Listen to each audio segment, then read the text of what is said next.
जो वॉर का जितना एनालिसिस है, मुझे लगता है कि पूरे देश में अगर कोई एक व्यक्ति है जिसको सुना जा रहा है, देखा जा रहा है, तो वो आप हैं। और इस दौरान जो एक बड़ी खबर है, जो मजाक नहीं है, वो ये कि इस पूरे फसाने में जिसका जिक्र नहीं था पाकिस्तान का, उस पाकिस्तान को बातचीत में शामिल कर लिया गया है टर्की, इजिप्ट, ओमान के साथ साथ कि अब यूनाइटेड स्टेट्स और साथ साथ ईरान के बीच एक तरह की कोई संधि कराने की कोशिश हो रही है, जिस संधि से ईरान इनकार कर रहा है। तो आखिर ऐसा क्यों हो रहा है? दूसरी बड़ी बात कि पाकिस्तान जो भारत का पड़ोसी देश होने के साथ साथ हम उसे तथाकथित दुश्मन देश भी कहते हैं, मोदी जी हमारे खामोश सिर्फ तूफान का नजारा कर रहे हैं दूर से, और उधर हम देख रहे हैं कि पाकिस्तान की सरकार, पाकिस्तान की सेना एक तरह का बड़ा स्टेक होल्डर बन गई है एक ऐसे इवेंट में। मैं इसको इवेंट खासकर जानबूझ के कह रही हूं, एक ऐसी घटना में जो शायद पिछले 10 साल की सबसे महत्वपूर्ण घटना है। मेरे साथ इन मुद्दों पर चर्चा के लिए इस वक्त बेहद खास मेहमान मौजूद हैं। प्रवीण साहनी जी, आप सबके प्यारे, मैं कहूंगी कि हमारे दर्शकों के दुलारे, और ये एक कॉम्प्लीमेंट में आप किसी से शुरुआत करना चाहती हूँ। लेकिन मुझे ये बताइए, पाकिस्तान ये कहां से आया? कैसे पाकिस्तान का दखल यहाँ पर हो रहा है? इस पूरी जंग में पाकिस्तान को तो अपने घर के अंदर जो है संभालना मुश्किल हो रहा था। लोग अयतुल्लाह अली खामनेई की जब हत्या उनकी की गई तो कॉन्सुलेट को जला दिया गया, यूएन के ऑफिस पे हमला कर दिया गया, एक राइट वाली सिचुएशन हो गई थी। अचानक शांति का मसीहा कैसे बन गया पाकिस्तान? देखिए, ऐसा है कि ऑपरेशन सिंदूर जब हुआ था उसके बाद से, बल्कि मैंने कुछ वीडियो पे इस पे किए थे, पाकिस्तान की जियोपॉलिटिकल प्रोफाइल बढ़ गई थी बहुत ज़्यादा। और हुआ ये था कि जैसे आज हम जानते हैं, दुनिया जो है वहाँ पे 3 बड़ी ताकतें हैं। पाकिस्तान एक इकलौता कंट्री है जिसके रिश्ते तीनों बड़ी ताकतों के साथ नॉर्मल है और अच्छे हैं। चीन के साथ अच्छे हैं बहुत, वो तो है ही हैं। अमेरिका के साथ उनके रिश्ते बहुत अच्छे हैं। आप देखिएगा कि अमेरिका की जो यूएस कांग्रेस रिपोर्ट आई थी लास्ट ईयर नवंबर की, उसमें साफ लिखा था जो 4 दिन की जंग हुई है हिंदुस्तान और पाकिस्तान के बीच में, तो उसमें पाकिस्तान की फौज ने अच्छा काम किया है। देखा मैंने रिपोर्ट। और साथ में फिर वो बताते रहे, प्रेसिडेंट ट्रंप भी खुश रहे कि मैंने सीज फायर कराया था, और उसको क्रेडिट भी दे रहे थे वो, तो वो भी बड़े खुश है। उन्होंने भी एक रोल दे दिया था इनको वेस्ट एशिया के अंदर जहां भी जंग चल रही है। अच्छा, रशिया भी उनके साथ क्लोज रिलेशन करना चाहता है। कहने का मतलब ये है कि तीनों बड़ी ताकतें, उनके साथ उनके रिश्ते बहुत अच्छे हैं। और फिर जैसे हम जानते हैं, पिछले साल उन्होंने एक संधि करी थी सऊदी अरेबिया के साथ, which is the strategic defense partnership agreement that they had done with the Saudis। अच्छा, उसके बाद क्या है, ये इन्होंने शुरू से तालमेल रखा। 28 फरवरी को जब जंग शुरू हुई है तो army chief field marshal Asim Munir, prime minister उनका और विदेश मंत्री, वो तालमेल रख रहे थे ईरान के साथ भी, और सऊदीज के साथ तो है ही, बाकी और ताकतों के साथ भी। ये जो 4 ताकतें इकट्ठी हो गई, जो कि उसमें शामिल हैं आपके इजिप्ट हैं, इजिप्ट अरब लीग का वो इकट्ठा कर सकते हैं, फिर ओमान है, वो जीसीसी कंट्रीज़ के हैं, फिर टर्की है, उनकी अपनी एम्बिशन है पर वो खिलाफ हैं इजराइल के, और फिर पाकिस्तान है। ये चारों हो गए। फिर आप देखिएगा कि संडे को खबर आई 22 मार्च को कि आसिम मुनीर की बात टेलीफोन पे ट्रंप से हो गई। उसके बाद 2 दिन के बाद 24 को मोदी जी की हुई है। उसके बाद मोदी जी की हुई है। नहीं, वो अलग है। पहले ये कहानी खत्म कर ले। तो ये कहानी क्या है, उन्होंने रीट्वीट किया उसको। हाँ, उसके बाद क्या हुआ, 2 दिन के बाद जो उनके प्रधानमंत्री हैं उन्होंने लिख दिया कि अगर तैयार हैं ईरान और अमेरिका, तो हम अपनी जो है Pakistan can be the host country, यहाँ बातचीत हो सकती है। और 1 घंटे के अंदर डोनाल्ड ट्रंप ने उसको रीट्वीट कर दिया। तो ये चीजें शुरू हुई हैं ऑपरेशन सिंदूर के बाद। ऑपरेशन सिंदूर में हमारा जो रहा, जो नहीं करना चाहिए था, और मैं उस शुरू से कह रहा था, इसलिए नहीं करना चाहिए था कि मुझे कोई परेशानी है, इनकी प्रोफाइल बड़ी है, मुझे उससे कोई परेशानी नहीं है। मुझे परेशानी है कि हमको दोनों मुल्कों को साथ रहना है, पर वो एक अलग कहानी है। पर ये सारी बात वहाँ से शुरू हुई है।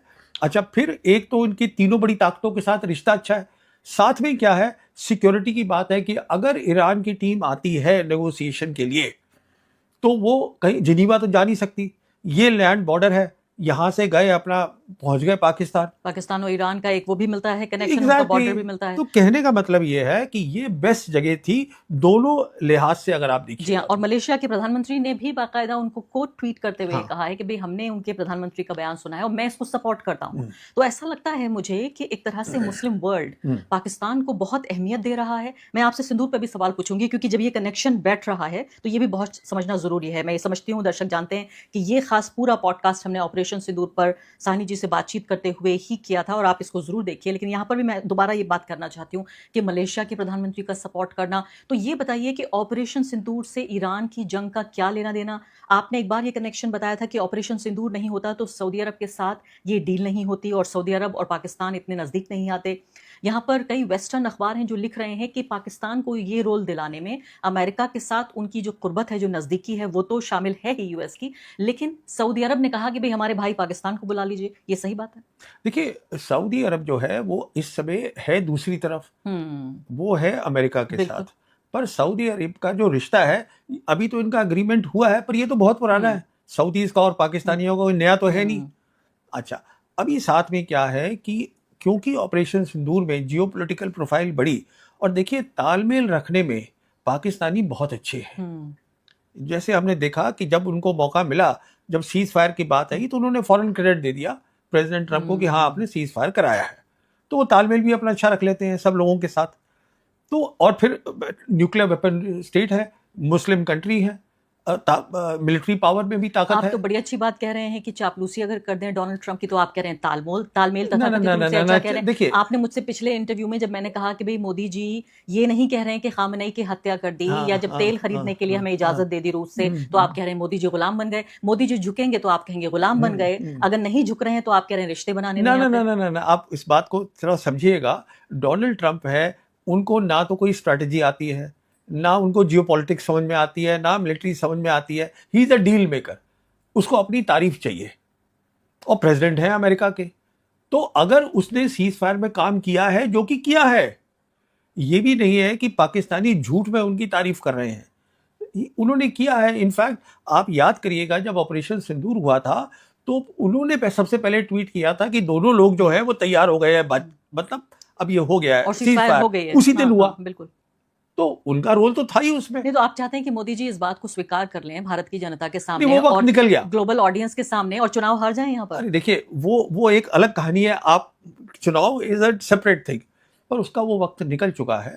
हमारे जो है रिश्ते जो है अमेरिका के साथ जो है, वो डोनाल्ड ट्रंप पर्सनली खुश नहीं है। आपने पिछले 15 मिनट में 3 बार बोला है कि जियोपॉलिटिकल प्रोफाइल पाकिस्तान का हाँ, बेहतर हुआ है। हाँ, मुझे हाँ, आसान शब्दों में समझाइए, क्या मतलब हाँ है इस बात का? जी, इसका मतलब ये हुआ कि आज जो है वो 4 दिन की लड़ाई के बाद, मैं आपके दर्शकों को ऐसे समझाता हूं कि दुनिया बदल रही है।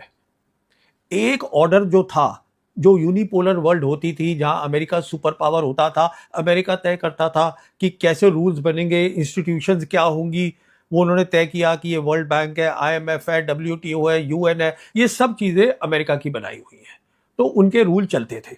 अब दुनिया जो है वो मल्टीपोलर हो गई है, और उसमें 3 बड़ी ताकतें आ गई हैं। तो अभी क्या हो रहा है कि अब वो रूल खत्म हो रहे हैं, अब नए रूल बनने हैं। जब एक वर्ल्ड ऑर्डर खत्म होता है और दूसरा शुरू होता है, तो मिलिट्री ताकत की अहमियत होती है, क्योंकि रूल टूट रहे हैं। इसका मतलब है और खुली छूट मिल रही है सब मुल्कों को, तो उनकी जो अंदर की रंजिश है, प्रॉब्लम्स है, मिलिट्री पावर बहुत इंपॉर्टेंट बन जाती है। अच्छा, ऑपरेशन सिंदूर के अंदर अमेरिका ने यह तय किया है कि पाकिस्तान ने अच्छा काम किया है, बेहतर किया है इंडिया से, हमारा अपना नैरेटिव है, पर अमेरिका ने यह तय करा है। और अमेरिका जो है 3 में से एक बड़ी ताकत भी है। तो यहाँ बात ये हो रही थी कि ये जंग दुनिया को तबाह करेगी, अब बात ये हो रही है कि ये जंग दुनिया को नई शक्ल दे रही है। न्यू वर्ल्ड ऑर्डर को अगर मैं हिंदी में ट्रांसलेट करूं तो हमें नई दुनिया मिल रही है, नई दुनिया या दुनिया की नई तरतीब मिल रही है हमें। देखिए, एक बहुत बड़ी चीज हो रही है। अमेरिका, देखिए, जो यूक्रेन की लड़ाई है, वहां पे जो चीज नहीं हुई वो यहां हो रही है, और मैं बताता हूं यहां क्या हो रहा है। एक वो ताकत जो बाइपोलर जब वर्ल्ड थी, कोल्ड वॉर जिसने जीती, सिंगल पावर थी यूनिपोलर वर्ल्ड के अंदर, दुनिया की सबसे बड़ी पावर थी, तो 2 उनमें खास बातें थी। क्या है अमेरिका की 2 खास बातें? एक तो है उनकी मिलिट्री ताकत, इकलौता कंट्री है जिसके 800 मिलिट्री बेसेस दुनिया के अंदर है।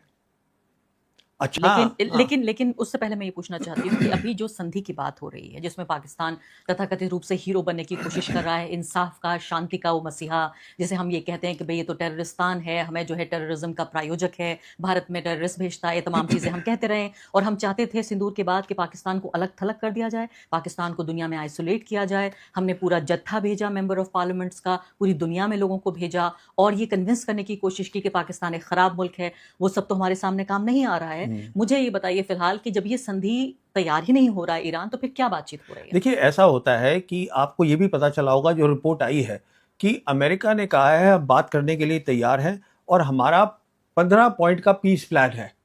अरे भाई, जो जीती हुई होती है साइड, वो बताएगी कि मेरा प्लान क्या है, कि जो चाहती है कि अच्छा, आप सोचिए अमेरिका आज क्यों चाहता है बात करना? क्योंकि क्यों? अमेरिका को लग रहा है, समझ में आ गया है कि आप ईरान को नहीं हरा सकते।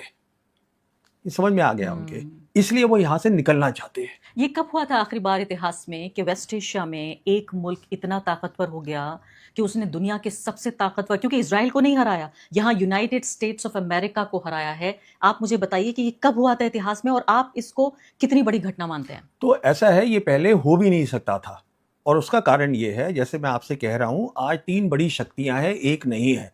पहले ऐसे कभी नहीं हुआ कि 3 शक्तियां हों, और जो 2 शक्तियां हैं बड़ी, चाइना और रशिया, एक तो इनकी खुद की काबिलियत है ईरानीज की, बड़े अक्लमंद लोग हैं, इन्होंने 20 साल की तैयारी करी है, अंडरग्राउंड टनल्स बनाए हैं, दिमाग है और साथ में मदद आई है। तो जब मल्टीपोलर वर्ल्ड नहीं होती तो शायद ये नहीं होता, कुछ भी नहीं और होता। इनके ड्रोन जो है वो रूस तक इस्तेमाल कर रहा है। नहीं, वो देखिए, शायद ड्रोन, नहीं, हाँ। वो शायद वो एक अलग, आई डोंट, या बट चलिए, that's a different thing. Okay. Main चीज क्या है कि देखिए, जो डिस्टेंस है ईरान का और इजराइल का, वो 1000 किलोमीटर है। अब 1000 किलोमीटर पे अगर आप ड्रोन भेज रहे हैं और वो स्लो स्पीड पे जा रहे हैं, तो वो उसको जैम कर सकते हैं, पर वो नहीं कर पा रहे। उसका कारण क्या है कि चाइनीज की मदद आ रही है। चाइनीज के जो सैटेलाइट्स हैं, एक तो वो उसको गाइड कर रहे हैं ड्रोन्स को, और जो जिसको हम कहते हैं जैमिंग कैपेबिलिटी, जिसको इलेक्ट्रॉनिक वॉरफेयर कहते हैं, जो ग्राउंड की इलेक्ट्रॉनिक वॉरफेयर है अमेरिका की और इजराइल की, जो इजराइल में लगी है, उससे ज्यादा शक्तिशाली उनके सैटेलाइट्स हैं, वो उसको जैम नहीं होने दे रहे। बड़ी शानदार बात आप बता रहे हैं। तो क्या ये कुछ ऐसा ही है जैसा हमने सिंदूर के वक्त सुना था? मुझे ऐसा लगता है कि ये कहानी मैं सुन चुकी हूँ। तो आप बिल्कुल सही कह रही हैं, आप ये कहानी सुन चुकी हैं, और मैं इसका एक नतीजा और बता दूं आपको। जो आपने कहानी सुनी है वो ये थी कि जो चाइना है, सिंदूर के टाइम पे बिना लड़ाई लड़े हुए खुद अपनी कैपेबिलिटीज के बुत्ते पर उसने अपनी मिलिट्री डोमिनेंस बना ली थी साउथ एशिया में। लड़ाई लड़ा था पाकिस्तान।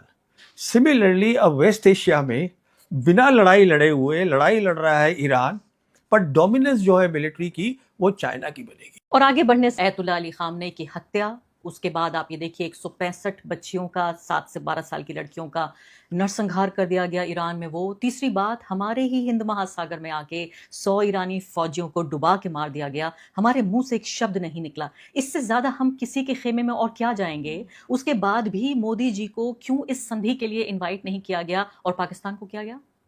नहीं, क्योंकि जैसे मैंने आपको बताया ना कि ये जो 3 ताकतें हैं, इनका भी तो साथ में होना जरूरी है ना। They should be in agreement with the country जो होस्ट कर रहा तो है। टर्की से हमारे संबंध तो ठीक है, ईरान से हमारे संबंध ठीक है। टर्की ग्रेट पावर थोड़ा ना, ग्रेट पावर जो है वो रशिया, चाइना और अमेरिका तो है। रशिया से तो हमारे बड़े अच्छे नहीं, संबंध हैं। देखिए, रशिया को भी हमें लगता है, रशिया एक बहुत समझदार मुल्क है। अगर आप पाकिस्तान पर भारत का रिएक्शन देखना और सुनना पसंद करते हैं तो चैनल को सब्सक्राइब करें। अगली वीडियो में आपसे मुलाकात होगी, तब तक के लिए अल्लाह हाफ़िज़।